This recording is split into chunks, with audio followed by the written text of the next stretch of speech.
కూటమి ప్రభుత్వంలో సంక్షేమ పథకాలు డోర్ టు డోర్ కార్యక్రమంలో కూటమి ప్రభుత్వం చేసిన కార్యక్రమాలు ప్రజల్లోకి తీసుకువెళ్ళాలి అన్న ముఖ్యమంత్రి శ్రీ నారా చంద్రబాబు నాయుడు గారు, డిప్యూటీ సీఎం కొణిదెల పవన్ కళ్యాణ్ గారు, విద్యాశాఖ మంత్రి నారా లోకేష్ బాబు మరియు పెదకూరపాడు నియోజకవర్గ కూటమి ఎమ్మెల్యే భాష్యం ప్రవీణ్ గారు వారి ఆదేశాల మేరకు పెదకూరపాడు నియోజకవర్గ బీసీసీఎల్ అధ్యక్షులు గుంజా గంగారావు తన సొంత గ్రామం చండ్రాజుపాలెంలో ఇంటింటికి వెళ్లి కూటమి ప్రభుత్వం చేసిన పలు అభివృద్ధి కార్యక్రమాలను ముందుకు తీసుకువెళ్తున్నారు.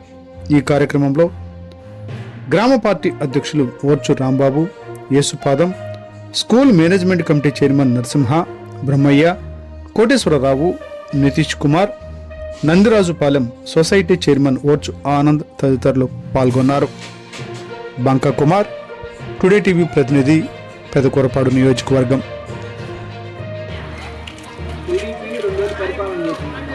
టీడీపీ 2 ఏళ్ళు పరిపాలన చేసి ఆ పరిపాలన విజయాలన్నమాట. ఎందుకంటే టీడీపీ ఇప్పుడు పెన్షన్ గ్యాస్ ఏమి ఇస్తుంది కదా, అది వచ్చినాయా రాలేదా? ఎందుకంటే ఇప్పుడు మన చంద్రబాబు నాయుడు గారు, ఎమ్మెల్యే భాషం ప్రవీణ్ గారు అన్నీ మనకు వస్తున్నాయి రాకుండా డోర్ టు డోర్ తిరిగి వెళ్ళి అడగమని చెప్పారు. మీకు ఏమైనా ఇబ్బంది ఉందా? వస్తున్నాయా? వస్తున్నాయమ్మా. రేషన్ బియ్యం కానీ అన్నీ వస్తున్నాయా?